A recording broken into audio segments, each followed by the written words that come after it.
Episode number 6 with. Who are you? Oh, wow. Mate, that's Big Tom. Big Tom. Okay, Tom, you're here to talk about shit that pisses you off in the industry. Yes. Do you have things?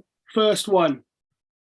Everyone who thinks that they can hack a bodybuilding prep. Now, these people are either A, not differentiating the difference between dieting and a bodybuilding prep, because they're two very different things. One is uber competitive and one is just Joe Blogs who's doing IIFYM, or B, they're delusional and they think that this 0 calorie sauce actually tastes like the fucking one that Ronnie Coleman was having, which was like 50 grams of sugar in a serving. What is that? What's that abbreviation? We know what the abbreviation is, but what is it that you just said? What do you mean? If it's your macros. If it's your macros. You said that, and there's people that are watching that won't know what that is. So yeah. So IIFYM dieting is essentially when you think 50 grams of carbs is equal from whatever source that you have it. So your diet could be meal one. Well, actually, let's go to the bare basics. Your diet could be 300 grams of carbs, 300 grams of protein, and 100 grams of fat every day. And it doesn't matter if you get that in one meal, 12 meals. It doesn't matter if you eat 100 grams of protein or you eat 10 grams of protein. It doesn't matter if you eat chocolate brownies for every meal for your carb source or brown basmati rice. Yeah, and what's your opinion on that? People who want to do that to lose weight or just to get healthier, I think that's a good option. If it's going to mean that you can sustain the diet for a consistent period of time, then I'm all for it.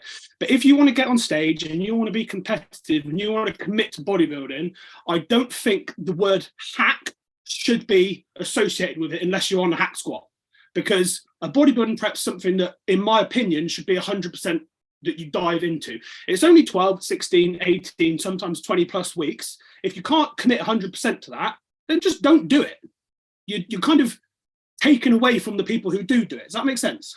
Right. this is just about to say the same, actually. Yeah, if you're just a lifestyle client and you trust that client that they can accurately track their macros, fine. And if I trust you that you're not going to be a fucking dickhead with it and just eat chocolate brownies every meal, fine. But like you said, if you're wanting to take it that step further, just no chance.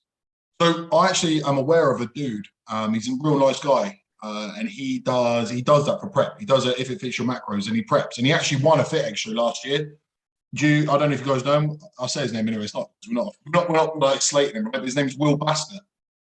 I think I've heard of him. Well, he's like 6'5". He's got a really aesthetic physique. I was going to say, he's probably better than me anyway. Will what? So anyway, he's with the Physique Collective, and he does a if it fits your macro style diet, and he's always just eating sort of like bits and bobs because it makes That's what I was going to ask. I was going to say, does he do if it fits your macros, but like bodybuilder if it fits your macros? Yeah, and he actually said to me that he ends up just cycling it down just a tiny few bits anyway. And I think we both agree that when you're at the deep end of the diet, you can only fit so much shit in your diet. If you've got 30 grams of fat, like towards the end of the diet, you're only fitting shit. You're eating like egg whites, fucking rice, all the bodybuilding foods. You just call it if it fits your macros because you're switching, say, the pasta to rice or the egg whites to whey protein. That's not if it fits your well, it is, but you know what I mean. Yes. Well, what we're trying to do as bodybuilders is use voluminous foods, but with low calorie. But these dudes, they're trying to as I say, prep pack. They're trying to give indulgent foods to try and satisfy their cravings. But then you end up eating fuck all of it because you just mentioned there. Imagine at the end of your diet, you're on 30 to 40 grams of fat a day. You have a cookie. What's in a fucking cookie? I don't know, like 10 grams of fat, 20 grams of fat. That's a small cookie, Ryan. A large cookie is approximately 22 grams of fat. Well, there you go. So you eat that and then you're kind of done for the day other than like trace fats, right? Yeah. It's a real strange fucking way of living. I don't know what you do. Especially when you're on 30 grams of fat, the types of fat matter because you're not, if you're in an off season and you're eating 100 plus 120 grams of fat, fair enough. Half of them can be from like garbage, shitty fat. But if you're at the end of prep, that matters.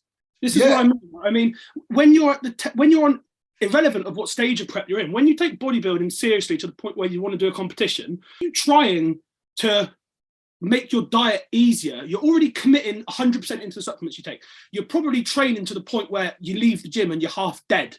You're probably doing cardio every single morning, balls out, balls to the wall. Like, why are you taking the foot off the gas with the diet per se? Because if it fits your macros, as the name suggests, only accounts for the macronutrients. It's not going to account for the micronutrients. It's not going to account for kind of insulin sensitivity and the other benefits that certain food sources have.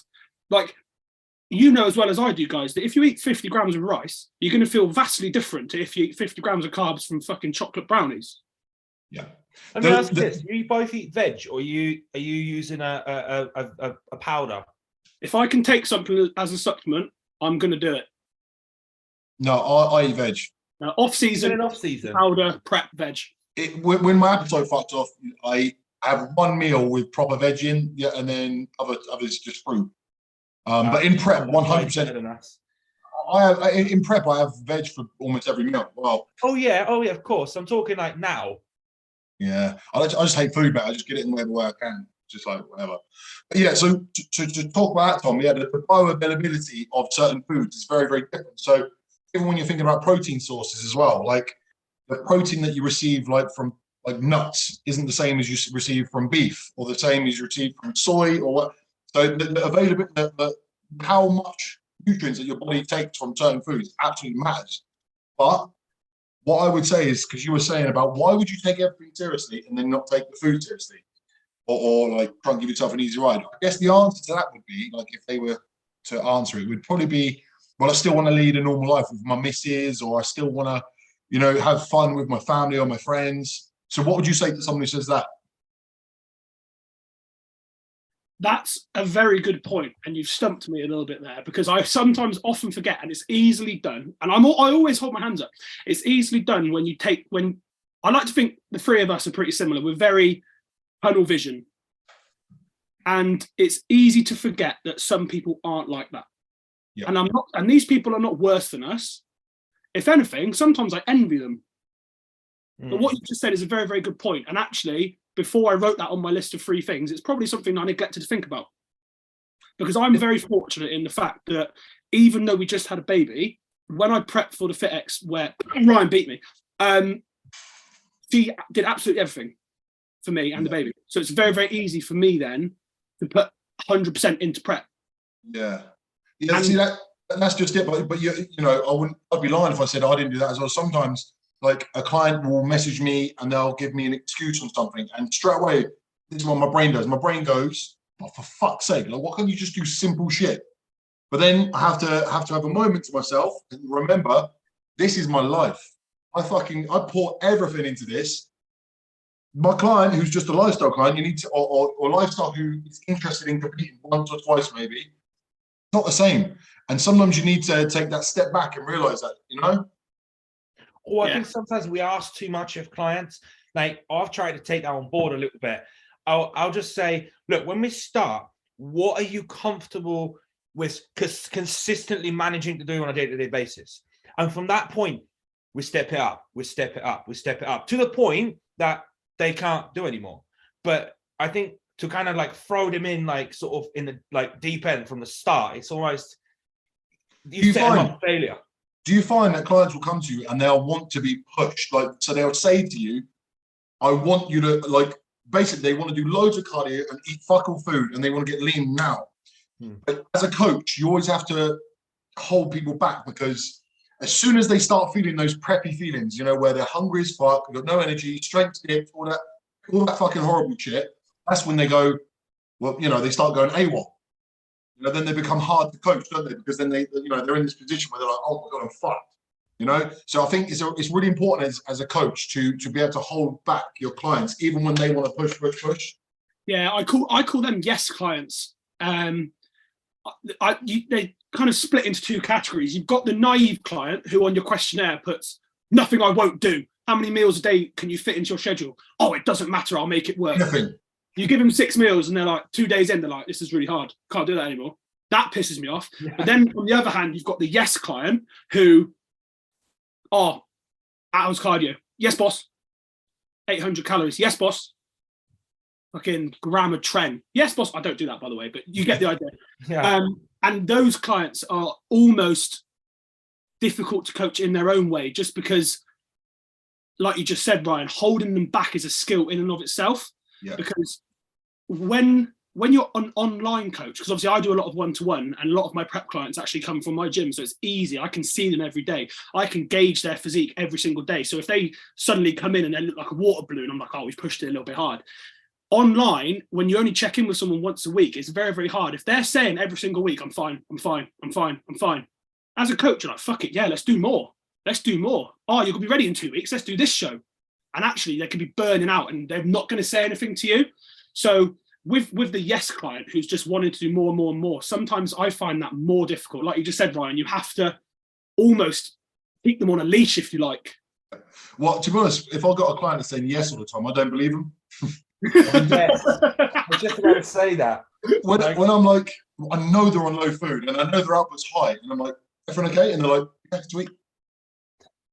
I'm like, What are you doing? No. But and I often look at their Instagram on their story, and you can see that they're doing things. And I fucking know that you haven't been prepping your food. I know you haven't. Do you know, at the expo at the Arnold, I saw one of my clients and he didn't have a bag on him, so obviously no food. And it was awkward. I was like, "What are you what's going on today then?" And he was like, "Oh no, bro. Basically my missus," and he was like stumbling. I was like, "Oh, for fuck's sake!" But yeah, I just don't. Unfortunately, I'm a little bit bitter with 7 years of coaching experience. I'm a bit like, I don't believe you. You're a bastard. And I'll be the one that calls it out. I'll just be like, you chat shit. Hey, you will. I've seen the screenshots. Yeah. But then sometimes that either pushes them away, and they're like, "Well, fuck this. I don't want to do this anymore," or they sort their shit out. I'm annoyed actually, right? So I won't say his name, but I got a client and he was like, well, he wanted to compete in August, but he was not taking it seriously. So we pushed it back to November. There's a UK Open show, PCA in November. Yesterday, he was supposed to check in Monday, but he's always crap. And he won't watch this, so don't worry about it. And the one we spoke about last week. No, it's a new dude. I haven't mentioned him to you before. Oh, okay. And yeah, and yesterday I messaged him. I said, "Effing right," you know, because he just didn't text. And then he was just like, and he pulled away from me. So yesterday he was like, "Oh, sorry, bro," blah, blah, blah. And I'm a little bit annoyed because I didn't get to fucking. I wanted to get rid of him, but he got rid of me. He's fucking pissed me off. No, but you know what I mean? Like, beat you to it. Yeah. You know when people he's been messing me around for over 10 weeks. And, you can't quit because you're fired. Yeah. It was so annoying. He said the message and I was like, damn it. Got there first. But yeah. So should we get a little conclusion on that one? Move on to the next one. So I think so.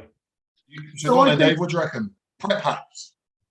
Yeah, definitely. Like, if you're in prep, there's no hacks. Prep's prep, and that's it. I've got to say, I agree that prep should be prep, and if you're not in it, then you shouldn't be doing it in the first place. But also, there is probably somewhere where people can have a little bit of balance, as in different food sources. But I'm not talking McDonald's. I'm not talking but like different food sources, maybe with their partner or something. I don't know. I think it depends on the type of person you are. Like when I diet, I can't do that. I have to be. This is meal 1. This is meal 2. I can't do that. There are people that can. So it's same as like cheat meals. If I'm dieting, I don't do cheat meals. I can't, because it makes it like I can't then get back on the diet as easy like some people can. I can't do that. So I just don't do them. Yeah, I agree. And I think most of me agrees, but there's just this part of me that's thinking no, because I think some people, it might be a godsend. For example, really high profile example, Hollingshead. Have you seen what he's been like recently? Yes. Recently, he's relaxed his mind, and he's been like having like meals out with his girlfriend and friends and everything, and he came in pretty fucking conditioned, didn't he? I mean, yes, he did. Maybe I'm going to the extreme, but what I'm saying is, you have to look at both. Ryan, that's one meal out of the entire, like, well, he does it every 4 days. That's what we're talking about. But that's a prep hack. Yeah, I guess. I was going to say, same as you, Ryan. I didn't look at the perspective of some people may have a different mindset to me, But all I will say to those people is the way us three all probably think, I'm safe to say, is imagine if you got on stage after hacking your prep and you got beaten by someone. Yeah. We all think as with the mentality of no stone unturned.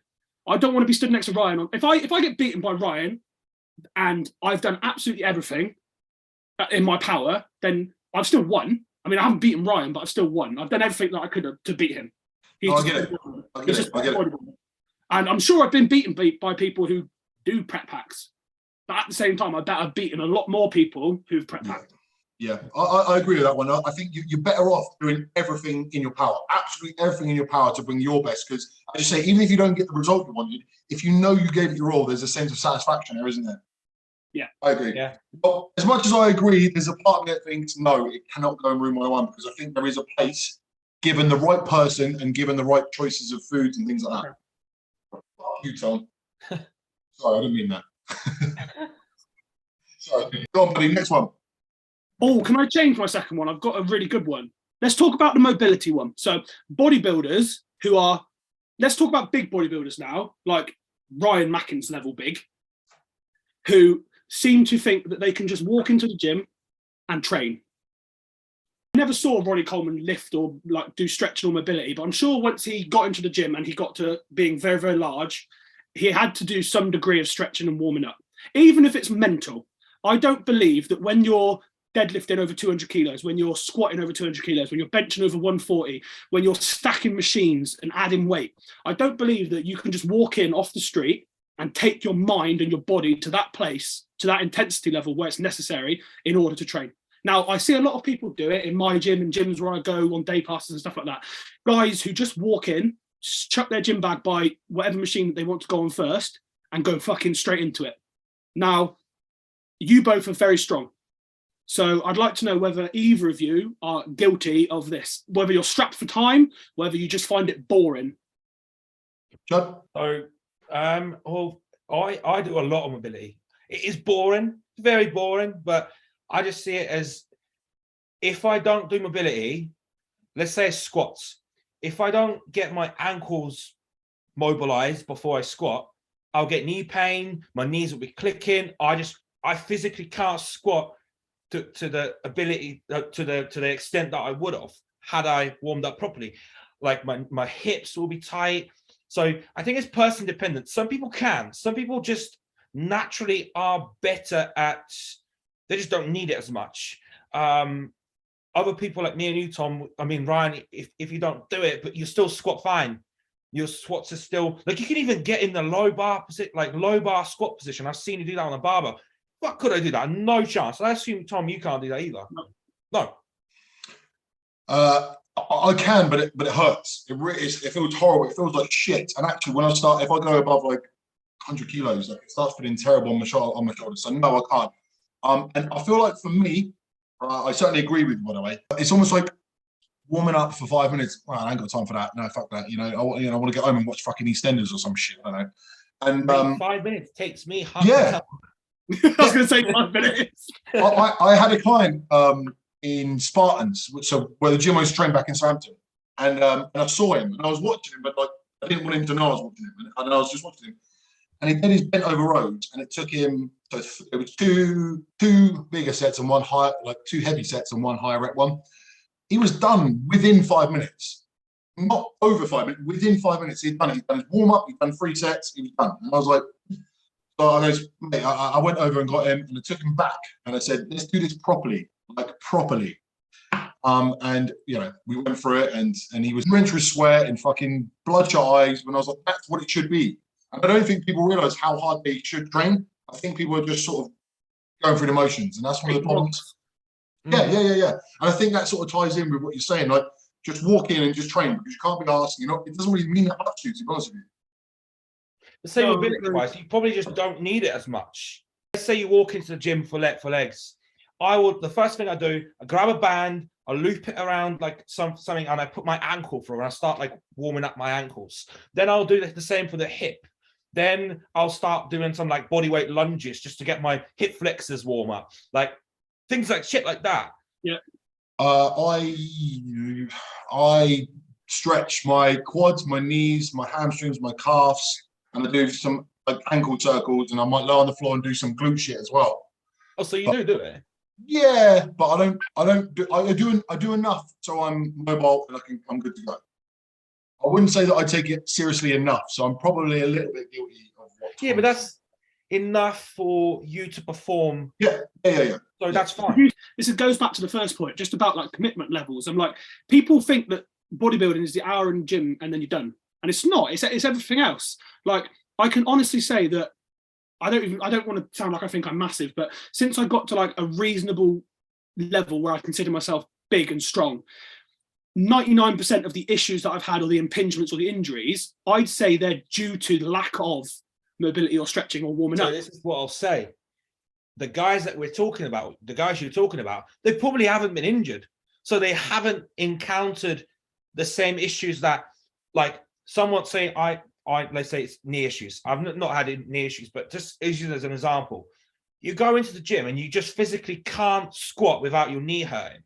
Then you've got to do something about it. But if that's never been a problem, well, why worry about it? Yeah, but do you know what the guys that I've seen do? They just say my knees hurt and they just go do something else. They don't even look at fixing it. Do you know what, mate? I haven't come across that, and I think it's fucking. You kind of deserve what's coming your way. And I will say, through my probably till I got to about 27, 28, I didn't really experience any injuries. I was quite lucky, and I actually remember it's a bit fucking weird to talk about this, but whatever. When I was younger, I used to go out a lot, and I used to sniff a lot of drugs, and I used to do a lot of like that sort of shit. And I remember one morning, it was a Sunday morning, so I hadn't even been to sleep yet.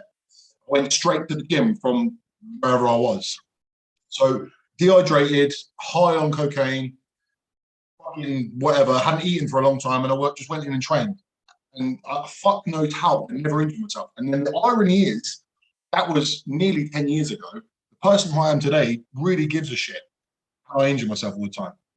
It's fucked up, mate. It's fucking weird. It might be like you said then, it might be a case of you have to get to that level, because like you said, when the circle that we're in now, I tend to forget that most people aren't fucking rowing 4 plates. They're not fucking squatting 5+ plates. They're not putting their bodies through this level where, like, mate, if I went straight to my top set on absolutely anything, I wouldn't feel it at all. I'd just feel my joint. Yeah. It takes me three warm-up sets on a machine just to fucking get the neuromuscular connection. Point. But you're right. But say you take legs, like, you can't get into your squat straight away. Like, I've got to do adductors, leg extensions, hamstring curls, then I do my squats. And people don't get that. And it's because like what you just said, like, my knees will just be fucked. Yeah. Do you ever have clients that, so for example, let's say you tell them to do 2 sets on something. Do you have clients who are, they instead of doing warm-ups and then the 2 sets, they include the 2 sets as their warm-ups? I've had to put on the bottom of my plans now that yes, my plans do not include warm-up sets. I expect you to do 2 to 3 warm-up sets as a minimum, 6 to 10 reps. Mate, I thought this was common knowledge, but that was my mistake. I learned over the years. I'd ask clients for videos and they would send it over, and I'm like, wow, that is like, you got like 5 kilos on the bar. And they're like, oh yeah, that was one of the sets. I'm like, really? What? I get people to, when they're first starting out, send me like what weights they're lifting, include the warm-up sets. So I'll say, for example, like leg extension, I don't know, 20 kilos for 10, 30 kilos for 5, 40 kilos for 4, and then say you go into your warm-up top set then. Yeah. You include all that. So then it's clear. Yeah, definitely. I think it's really important to distinguish the difference between the two, you know? I just can't say that I've come across that very often, mate, but that sounds, I'm shocked that anyone who's serious would do that. Fucking. No, that's what I mean. Like, just, and again, the other one I mentioned is posing. Like, I know so many guys who compete who seem to think that they can just go on stage and hit a full double. Like, I'm sure you know people who do this. 100%. Like, amazing physiques, but never achieve anything or live up to the potential. I remember a friend that me and Dudley know, I won't say his name again, but there's a guy that we know. And I remember saying to him before his show, probably 2 or 3 years ago, and he was like, I'm a quick learner. And it was like a month before his show, and he hadn't even started yet. And he was like, yeah, but I'll be right. It's the stamina. It's just the stamina, because people don't get that. When you walk out there, they get you to hold that front relax for 5 minutes. You think, fuck. Yeah. And I tell you what, FitX put rounds on you, don't they? Tom, you know that. They send you round again and again and again. I remember watching both of you, like, Tom, you were like pouring that day. Just like both of you, people had to come out and like tap the sweat off. Both of us. Actually, Tom, yeah, I remember patting you down, Tom. Yeah. I would, yeah. I think I carved. I think for the finals, for the overall, I carved up way too hard. I think that was why. But you're right, with the lights and having to hold the poses, mate. Like you're literally flexing every muscle in your body. Yeah, 100%. That shit is not easy. People don't realize as well. Posing in the gym, you know, for a selfie is really fucking different to being on stage. Yeah. You're not in control of everything. Like what I mean is when you set up a photo that makes you look big and you're in your nice lighting and all that. No, it's not that. Posing on stage is a fucking art, and it's very fucking different to that. And people need to take that shit seriously, you know?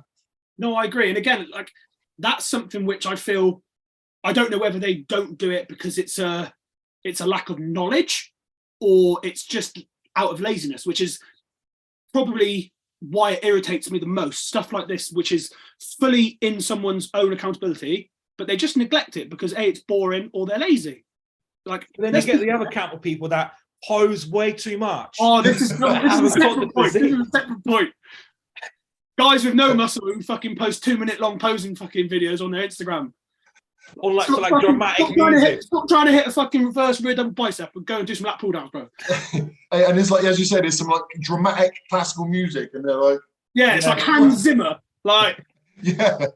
If you and the fucking every other pose, they're like this, covering their face. Like, no, I'll tell you what it is. I think it stems from, again, a lot of the problems that we spoke about in this podcast is like they're like social media based, okay? And people think that they should compete because they see it a lot. They're exposed to it a lot. They don't love bodybuilding. They don't love the process. They just see it, and it's like it's a trend. It's a trend. I think the new classes have a lot to do with that, because they think, oh, classic, that's right. I weigh about, my weight cap's 8 kilos. Well, I'm 85. I'll just diet down 5 kilos and go on. You know, that's what they think. Yeah, well, the more achievable categories is what makes it so busy. So I judged for the first time for PTA on Sunday. And the bikini category was so big, they had to split it into 4, A, B, C, D. Well, 1, 2, 3, 4. And one of the categories, just one of them was 23. Ooh. Another one was like 15. Another one was 11. And another like, fuck it, I'm going to say. Judge that. Mate, it was hard. It was hard. I'm going to fucking go on record and say, people are doing this shit because it's easy. You don't have a lot of muscle. You don't have to get that conditioned. It's like just any girl can just sort of duck in a bikini and diet for a few weeks, and then. But the thing is, they like that though. The promoters like that because bikini girls, they'll bring their fucking boyfriend, their fucking man, everyone, like their fucking 10 mates. You know it. The biggest screams in the audience are when the bikini girls are on. Yeah. The crowd they bring. Oh, no. Like, the bodybuilders like bring like no one. They literally like the best was at FitX. I seen Connor walking. I'm like, oh Connor, Brandon said you come doing this show, and he was like, yeah. I was like, you on your own? I was like, yeah. Yeah. He rocked in with his bag and he literally left. Didn't he? He done the class and he just like left. Yeah, 100%. He was gone within seconds, mate. And we were like, where's Connor? He's like, oh yeah, he left. Yeah. So basically, it's in the interest of the company of the organizations to get loads of bikini girls because that's where the money is, mate. Yeah, it's like the bodybuilders. Yeah, they don't bring anything. So, they don't, mate. But basically, the reason why this is relevant to what we're talking about, because I think people not taking it seriously is kind of linked to what we're talking about. You know what I mean? It correlates with that. Yeah. So to get a conclusion on that as well, Chud, does that go in room 101? 100%. 100%. It's in. Fuck those cunts. What have you got for us, Tom? Because there's a fucking pretty big list. I'm trying to think of a good one we can properly debate. I think the supplement one is quite good because you're quite knowledgeable on supplements, Tom. Okay, so the one I put about supplements is I put supplements that are massively underdosed in terms of the clinical dosage of ingredients, but ones with ridiculously funny names, like fucking Monkey Juice or Hulk Powder or Gorilla Mindset. Do you know what? I just want to ask you something whilst because I just want we've spoke about this on the podcast, but I just want to see what you think. When you take a load of different supplements, say, I don't know, astragalus for your kidneys. Now, you go and get your blood work done, and then your blood work's like, oh, your creatinine's perfect. Now, are you putting that down to the astragalus or anything else?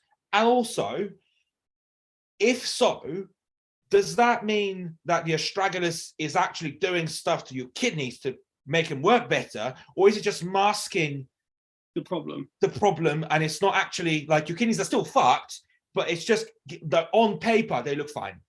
That's a really, really good point. And sometimes clients get it twisted with me, and I have to remind them that I'm not the fucking authority on blood work. Like, we have to remind everyone that we're not doctors, and this is it's not a guesswork, but the clinical studies on these things that we take, they're not science and fact-based, because no one's tested fucking trenbolone in human beings at the dosages that we use. So it's all theoretical. And we're all fortunate that I imagine we all have contact with health professionals. Like, I know Chris and Becky from the Blood Lab really, really well, and I fucking rave about them. I don't get any money from their clinic, which they run out of my gym. But I just think it's an absolutely amazing service. And if there's any questions that I have, I always throw them to Chris. Like, I'm never one to say that I don't understand something. And supplements regards blood work, I think it's very supplement and issue specific. So astragalus, like you said, is a big one, mate. And whenever I've had kidney issues in the past, I've had high, very, very high creatinine, and my EGFR has always been an issue. And as soon as I put astragalus in at 500 milligrams morning and night, straight back into a healthy range. Straight back. I'm talking 6 weeks, mate. No, I use it year round, so that I get that too.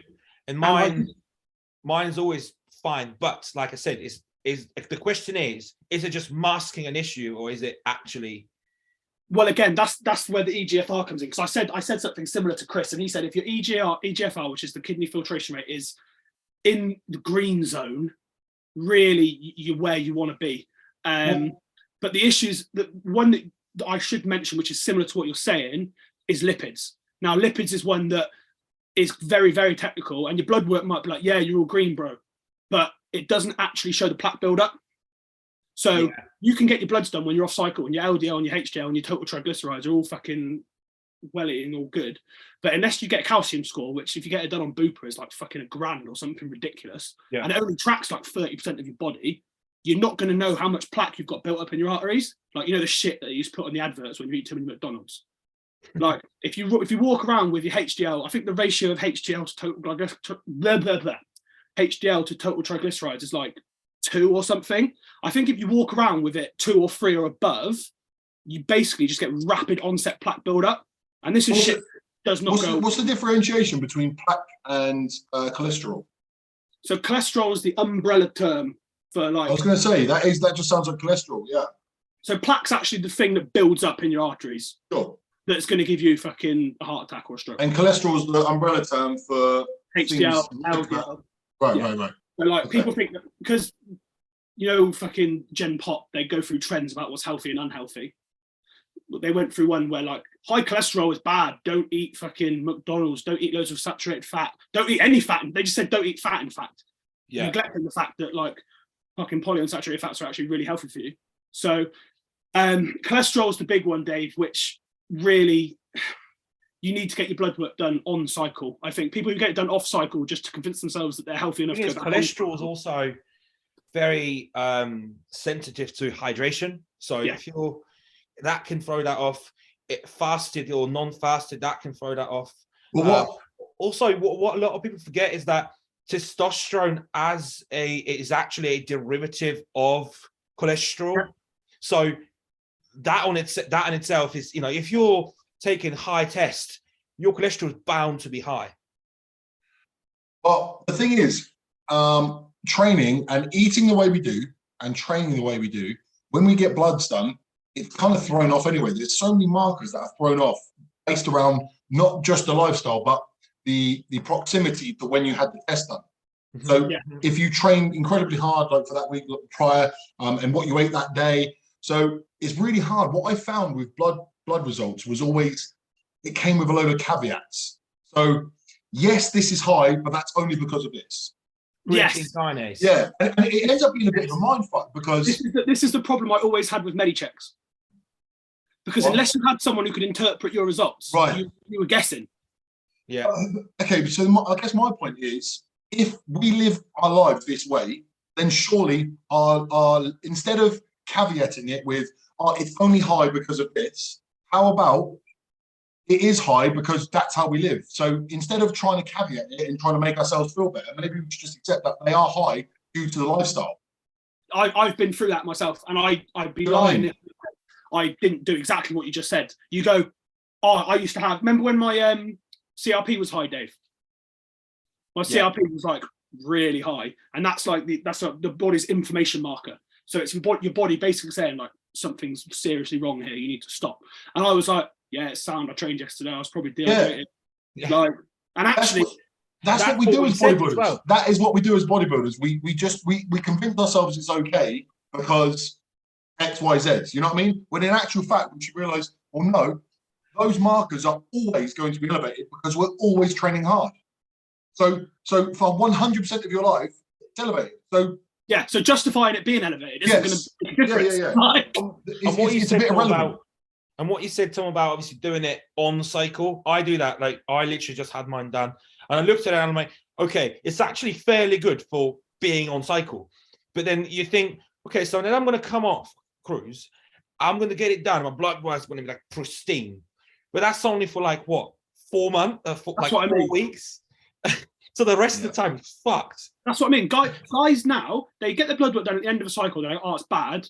Come off for 6 weeks. Get it done again. Oh, it's better. Sweet. It's like right, but they can go back on. I'm like, you never got it done when you were on before. Like, you're walking around 75% of the time with like everything in the toilet.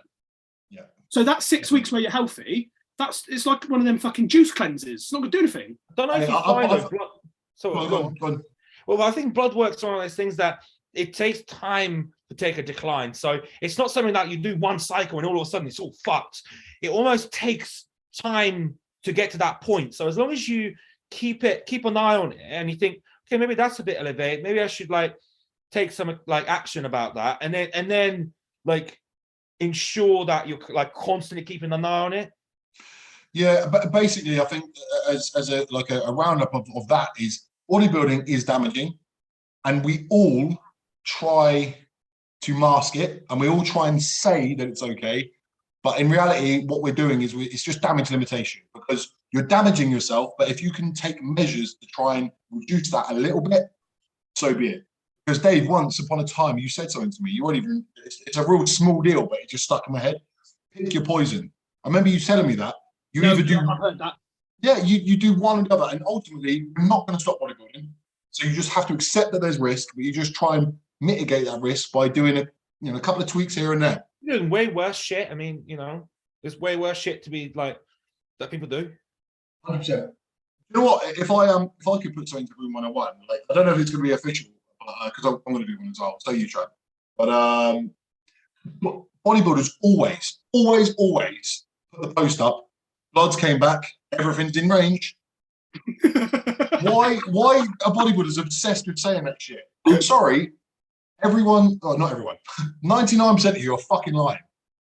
Like, show me your blood. Yeah, show me your fucking. If they were in range, you'd fucking post the results, bro. Exactly, mate. The best is when they're like, coach says it's fine. Fantastic news. I'm like, yeah, coach is giving the green light. The coach don't give a fuck, mate. He wants you to get massive, because if you win a trophy for him next year, then that's more money. Yeah. Don't fool yourself into thinking your coach really cares about your health markers. Your coach wants you to fucking win. That's it. And that's what I mean. Like, we're all living a bit of a lie. No. Hold on. We all three of us, we all understand it's damaging. But for some reason, there's so many people fucking prettying it up. It's like, look, if you want to be healthy, don't bodybuild. Like, pick something else, because this isn't the healthiest sport. Yes, you can take measures. You can definitely take measures to mitigate the risk, of course. But there's a right way and there's a wrong way. Like when people fucking They can't. The best one is when this should go in room 101. When guys can justify spending like fucking £300 on a cycle and like fucking £300 on their whey isolate and their maltodextrin, but they can't pay £100 for some blood work because that's too expensive. Yeah, 100%. But it's fine. It's fine because they take support max, so everything's all right. Yeah. But I had to convince one of my clients recently. He kept putting off, and I said, please do it. And he had a daughter, so I said, for your daughter's sake, just like think about your health. And he was like, all right. And he might watch this one, and he's a good guy, and I really like him. But yeah, man, just take that shit seriously, you know. I don't let guys do it now. Honestly, if someone comes to me and they go, the bottom bit of my questionnaire is like a disclaimer, like, I'm not a doctor, I'm not responsible for any of your health, but it's all advisory. And then it goes, have you used PEDs in the past? If they go, no, but I want to use them, I'm like, you're going to get your bloods done now, or I will not help. And you will actually just say no to them. Yeah, I'll turn them away now. Good. Like, but then there's a question: would you actually? Because the thing is, it's business. You know, we're there to gain clients. So if someone's like, "Oh, I'll do it next month," and you're like, "It's up to you." End of the day, I'm here to advise you, but I can't force you to do anything. My job is to advise. You do what you want. And this is again another thing. When people go, "Oh well, I will do such and such," and it's like, you want me to do such and such? I'm like, no, I don't want you to do anything. I'm just advising. That's probably you've told me to show you the way. It's up to you whether you do it. You do what you want. Yeah. But I think it's nice to be in a position where you can turn people away, because ultimately, I mean, I earn my living from this. Tom, you do. I'm pretty sure. Is this your only income now, Dave? Yeah. Yeah.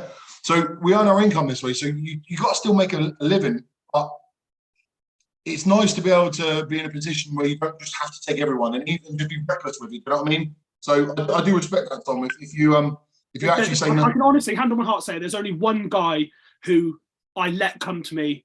He was a prior user. Fucking incredible genetics.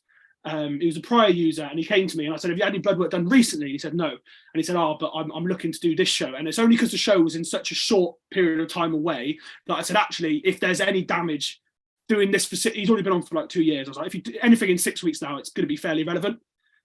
I know that's a bad thing to say, but I get rid of people all the time, but it's not down to their anabolic use. It's more down to like stuff that pisses me off and stresses me out. Any client that doesn't check in on time or just doesn't do the basics, I can't have them. Or they'll want to fucking go out drinking every weekend. That can happen. I cannot have people like that. So I'll get rid of those people because it stresses me out. I'll look at my phone like they like message you on a fucking Thursday when they're meant to like fucking check in on a Wednesday, and you're like, for fuck's sake, why can't you just do the basics?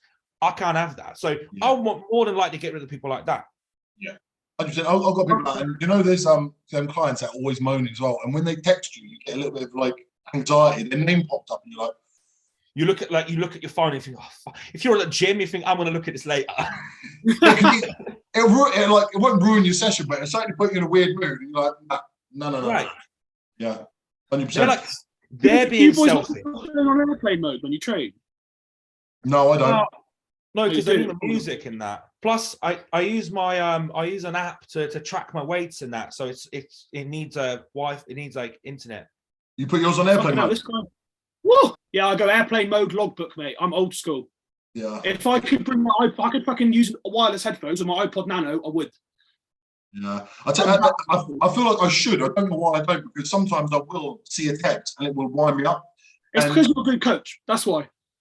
I tell people every fucking day they know what I'm training. I'm like, do not text me because you will not get a reply. I'll never reply, but no, it could be an emergency. I mean, Tom, like obviously you got a kid, I got a kid, so it could be I don't know. I just training, yes, it's important, but it's not more important than my son. So if it came to that, I'm kind of luckily my missus knows the other PTs. So luckily, if there was an emergency, she'd bring one of them. Yeah, sure. I'm not a shit dad, everyone. Right. I'm just saying as an example, could be anywhere. Tom, come quick, and he's like, yeah, fuck that, no, 3 6 left. Yeah, I sometimes it winds. I should take a leaf out of your book, because sometimes you get like the preview of the text, and it'll wind me up, and I'm like, oh. Sorry to say this, but yeah. oh, sorry, I didn't check in on time, but sweet. Cool. Yeah, this is the Yeah. thing that definitely has to go in room 101. Just like That's a better one, isn't it? Yeah. yeah, people that don't check in on time. Oh, it is fucking bane in my life. Do you know, I'm too nice. I'm Chudley again, and so leave out of your book, and I leave out of your book because Chud, that message you sent about that dude, remember? And you were just like, I don't need. You remember? Yeah. I'm not like that. I give them too many chances. What did you say? What did you say? I don't know what it said. Well, he checked in like again on a different day, and I said to him, "Look, you can't check in when you like just feel like it. You got to check in when you've been instructed to check in. So either check in when you." But he was cheating as well. Yeah. Well, which is why he weren't checking in on time when he should have been checking in, because he probably cheated on his diet the night before, and he thought, "Oh fuck, I'm going to check in the day after, try and undo some of the damage."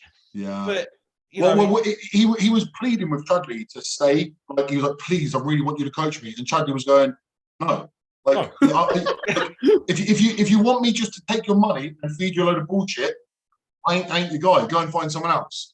He was really. Like I said, it's more stress. The dude was trying. He was trying. But like I said, it's more stress for me. Like again, like you said, I see a message on a Thursday morning when he should have checked in on Wednesday, and it's just bullshit, and it stresses me out. Yeah, some people are not worth the money. 100%. Right. And he makes you look bad because he'll tag you on shit, and you're like, oh, like you're like this guy. That's my mindset. Yeah. Because we're reliant on word of mouth and you know the way you advertise on social media. So fuck that. Like you're not going to put your name on a physique that's not doing what you say. No, 100%. Yeah, 100%. Well, do you know what's weird? We put so much trust in people. They say that they're doing it. They say they're smashing it, and it's like, are you? I don't trust anyone. Bro, I trust very few people. Very few people. you know the thing is, they think they're getting one up on you as well. I know it. They're like. They text you, and I can imagine it being like, "Look what I just told Mackie." Like, yeah. I had a pizza last night. Yeah. Oh yeah, I was really good back in. Yeah. I'm guilty of giving too many people too many chances. Like I'll chase them up. I chased someone today, and I'm like, "What do you do that, Tom? If someone doesn't check in, do you message them and be like, "Oh, bro, where's your check-in," or just leave them? I don't have time. I'm in the middle of you two. Like. I'm not going to send anyone their money back, ever. If your money has left you and it's come to me, you've paid for a service and you're going to get the service. But at the same time, I make it very clear at the start of when people pay that I don't have time to chase people. As soon as my daughter was born, I said to everyone, I was like, you check in. I give them a Saturday or a Sunday. They can choose. It doesn't matter. Oh, Saturday or Sunday. But if you don't do it, I'm not going to chase you because I don't have time. It's not even like time. I just don't give, like, the way I see it is like that. Okay, you're right. Yeah, I don't have enough time to give a fuck. Not just that. Your progress can't be more important to me than it is to you. So if you've not got the time to check in, then fuck off. I ain't got the fucking time. That's as simple as it is. People seem, there's this illusion that people think that investing money into a coach, and to a degree it does work, but if you invest money into a coach, it somehow can minus the amount of effort that you're going to have to do, which in one aspect is right if you're just working against the grain and you're doing loads and loads of effort where it's not needed. But I've got a lot of clients who seem to think that, oh, I pay this coach every single month, that's going to get me in shape. Oh, I can do these sets of curls with 5 kilos. Oh yeah, sound. My coach only told me to do 10, so I have to stop. Thing is, like, Brian, like, you've got so many people to look after, they've only got one job, and that is to check in. Yeah. So if they can't do that, then that's the thing. I've got X amount of clients. They've got one coach. One. They haven't got much to remember, and they fucking still do. Well, again, it goes back to what we were talking about earlier. They're just not taking it seriously. And Dave's a savage, mate. Say again. Dave's a savage. Yeah. But he always has been. I don't know how long you've known him, but he always has been. Mate, well, I need to be like that. Yeah, thing is, this dude, honestly, he was pleading with Chudley, and he was just like, "No, nah, bro, nah, not interested." Mate, you wouldn't want to coach him either, like fat cunt. I mean, I'm probably coaching him now. The thing is, it makes you look bad because he'll tag you and shit, and you're like, "Oh my god, no, I'm not reposting that. Your fucking love handles, fuck that shit." I've had people message me like, "Why aren't you reposting it?" I'm like, "Bro, you're doing your lateral raises completely wrong." Yeah, like, yeah. to repost that. Yeah. Right. Yeah, so people think, oh, fuck me, you look shit. Like, he must be a shit coach. Yeah, no, I get it.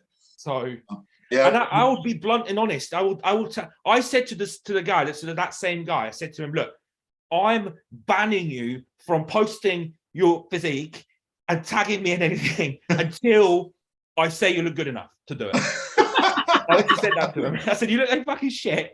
So, and I literally said it to him like that. I don't care. You know what I've had recently, like, if I can piss me off, I have clients that have like tasting shows and shit who don't even tag me. I've got to ask them to tag me. Yeah. What is that? What is that? I have to screenshot it, then tag them. Oh my God.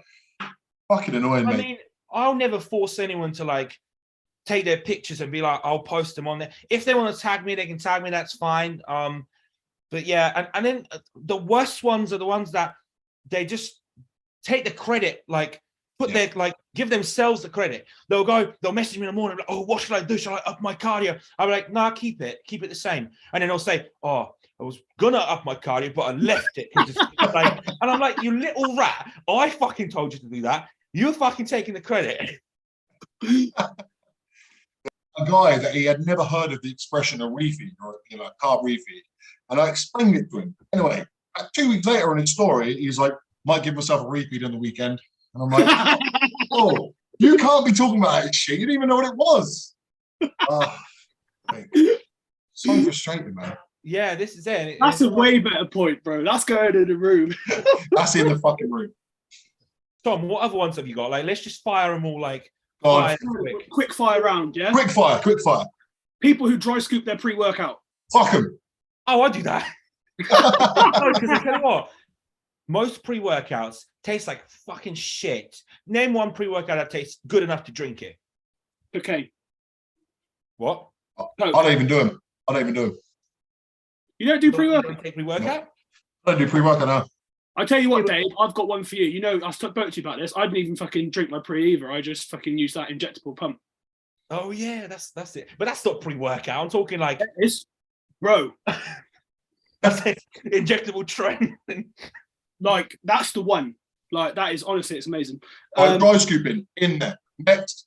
The amount of coaches who pop up after 6 months of training in the gym. Fuck them.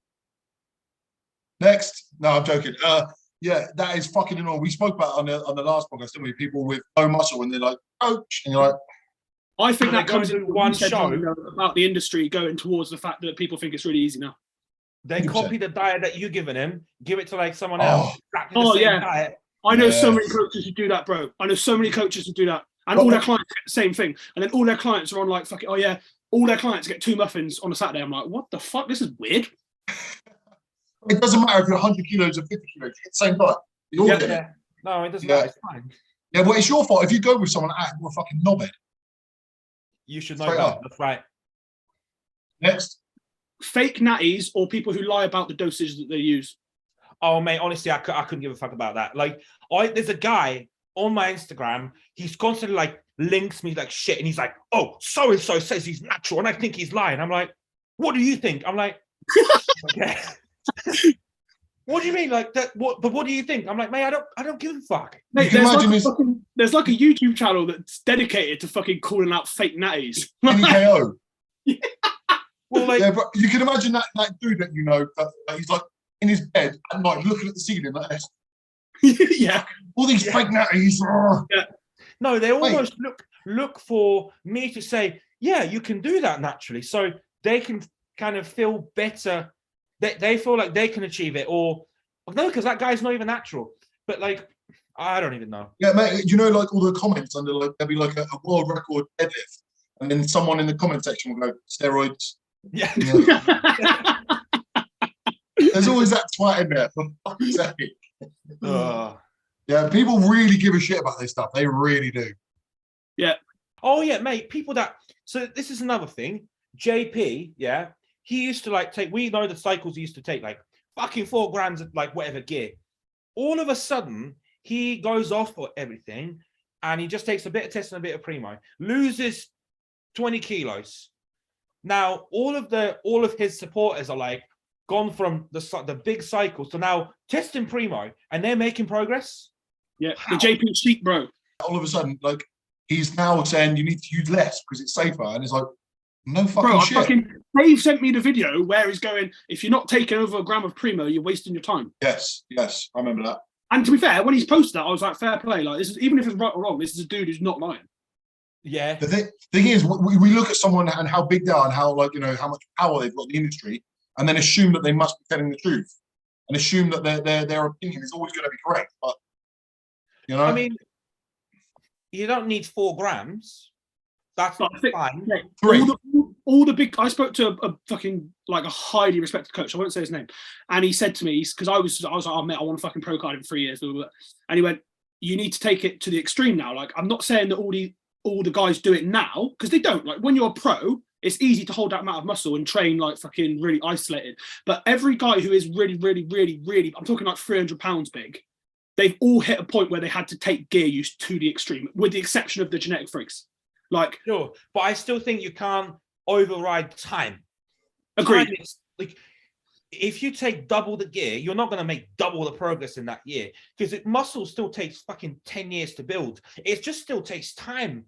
That's yeah. I think you have to build that found. I think once you get to this point, this is what I'm saying. I think you have to put the time in to get to the point where you earn the right. Like, what am I now? I'm sitting at about 115, 120 kilos in the off season. If I want to take it to that point where I'm walking around at 300 pound, I need to do an off season. I like to think that I've never pushed gear really, really hard. I've pushed it hard, but not to the extremes. I'm at the point now where if I want to go pro, that's where I'm at. One off season to take me there. yeah, I think unless you're genetically gifted, then I probably agree with that statement. I mean, there's always going to be an I won't exception. fucking lie about it. I'll go on Instagram and be like, I'm taking fucking 3 grams of this. See, there's always going to be an exception to the rule, but generally speaking, I would agree with that statement. Sorry, Joe, go on. I used to be really, really open about like dosages, and I'll just be like, I'm using this and I'm using that. Now, a lot less so. If we're speaking in private, I'll speak about it. But if I'm talking to someone just a beginner, it doesn't apply to them. It's none of their fucking business. You don't lie. That's the difference. Oh, 100%. Yeah. 100%. You can look like me with this testosterone. Oh, mate, yeah, absolutely not. 10 grams of creatine a day, bro, and that's what he's on. Well, I guess, hold on a minute. You could say that if they're an influential person saying that, maybe that's good, because then a load of youngsters are going to look at that and think, oh, you can use less. That might be a good thing. Well, like the Chris Bumstead thing that we spoke about. Yeah, well, so for example, like if Chris Bumstead said, to look like this, I did a gram of tren, a gram of test, blah, blah, you know, and went on. That could be damaging for the millions of followers that he's got. If he said, I didn't use very much, I did it with hard training and food, that's quite a positive message. Do you know what I mean? I would rather him not say amounts or what he uses. I would rather him say nothing. In the genetic freak category. Like, I'd bracket it. He's like one of them people like fucking like Mark Hector. Like, do you see Mark Hector before he even touched a dumbbell? Yeah. Like, crazy. Yeah, it's fucking mental. See you later. Yeah. So, you've got another one? I have. Yeah, go on. People who tell everyone on their Instagram regularly how hard they're working. That's annoying. Like everyone thinks I'm on my 46 minutes of cardio. I've been on this for 3 weeks now. Like, I'm not going to moan because it's my choice, but it's really getting difficult now. Like, people like that, bro. Like, fucking shut up. You're not fighting. Like, when people put in the trenches, I'm like, shut the fuck up. Like, that is so derogatory to anyone who actually fought in one of the world wars. Like, you literally go into the gym every day. This is the best bit of your day. Yeah. You're eating 5 or 6 meals a day. You're in an air-conditioned gym. You've got fucking t-shirt, trainers. You've got everything's all fucking nicey. And you're like, yeah, in the trenches. There's kids getting big mosquitoes, walking fucking more steps than you're doing with your 10,000 step counter just to get some fucking water. Yeah. And he already looks better than you. And you're doing it by choice. It's not what I mean. Forced. Yeah, and why are people convinced? Oh, sorry, mate, go on. No, I was just going to say, I'm all for people updating you. Like, if you've got a following and you want to tell people that you're fucking doing this and doing that, that's fine. But then don't be like, oh, it's really hard. Because no one actually gives a fuck about that. Yeah, 100%. Like, I just think, why are people so convinced that they work harder than everyone else? Why? And why is that something to brag? How about just do your thing and share it, great. but also that will do. We don't need to know that you're harder than everyone else, because That's it's just, what, yeah. I don't know, man. Yeah, I fuck that.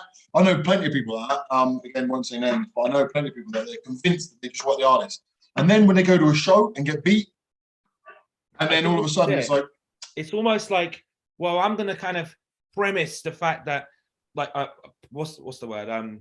Preface the fact that I'm not gonna look that good. yeah, But I want people to know that I've worked. Yeah. yeah. Well, it's like, I know I'm not gonna win or do that well, but I'm gonna tell everyone how hard I've worked. Oh, 1 week out, I've got a stomach bug, but it's not gonna stop me. Then why the fuck are you telling us? How fucking self-centered is it to really think that you're the only one that's working just because you work hard, and you might work hard? Good for you, great. But why are you so convinced that other people aren't doing exactly that, if not more? Why? Yeah. I just don't get it. I think hard is also relative. So your hard is going to be different to my hard. It's like almost like the same way with strength. the same like strength, you know. No, I agree. Like you just said, like it's different if you got sponsors and if you got this and if you got that, versus like if you live at home and you're bodybuilding with like your mum cooks all your meals, versus if you work a fucking 9 to 5 shift, then you train, plus you got to do 2 hours cardio on top of that, plus you got a family. I don't mean that. So Ryan, you have an advantage to getting lean compared to me and Tom. We're both just fat cunts. We're just like genetically just fat. You know what I mean? Your body likes being lean. So for you to get past where we need to kind of like struggle to get to, you're just kind of like, yeah, it's all right, it's easy. Like how often is it like I'll see you and I'm like, fucking hell, like you're like getting in there, like shape, like so lean. Like, how does that feel? Like, oh, it's actually quite easy. Like you know, says that. He's like, yeah, it's all right, it's fine. Up until the FitX show, the one that you and me done, Tom, there was no struggle, none. It only got a little bit hard after that. But yeah, but then it works the opposite way. Because then when I'm going up, I keep dropping weight. Yeah. I say that. I'm on 6,500 calories at the moment, and I keep dropping. I'm dropping about 1 kilo a week, unless I have cheats as well. Like people don't realize how hard that is. People hear that and they go, "Wow, I could do that." No, everyone thinks they can eat me and you, Tom, we could easily like gain weight. Like I could literally, as long as I keep upping my food like gradually, I'd keep gaining weight like every week. I can put on muscle on 300 carbs. It's all relative, isn't it? But my body just gains weight fine.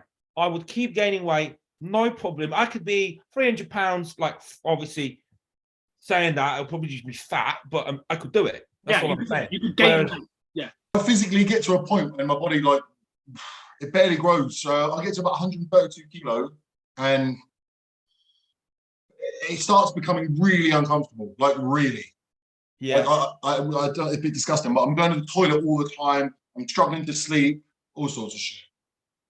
Yeah. I actually, funnily enough, I spoke to Rich from Strom about this literally earlier today, and like his voice note that he sent me is literally perfect for what you just said. He said, guys who aren't genetically built to walk around that big, they're going to have all kinds of issues, like toilet 6 times. I've been there, mate, when you go in the toilet after every meal, because you eat your food, the hormone response happens in your body and you go for shit.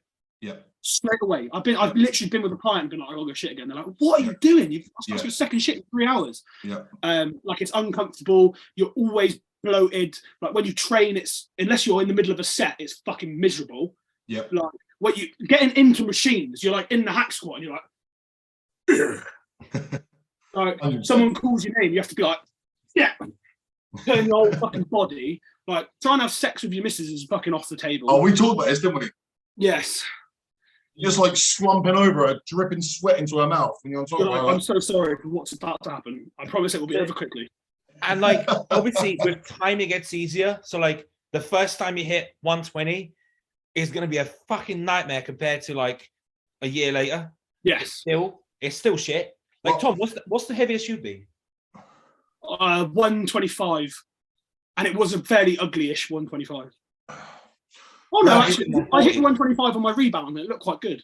Well, I think height comes into it. Height matters, doesn't it? Depends how tall you are. It depends on your. Yeah, like, because I'm so tall, like, you know. But the thing is, if you were to look at my physique, I put a photo up yesterday. I don't know if you saw, like my condition.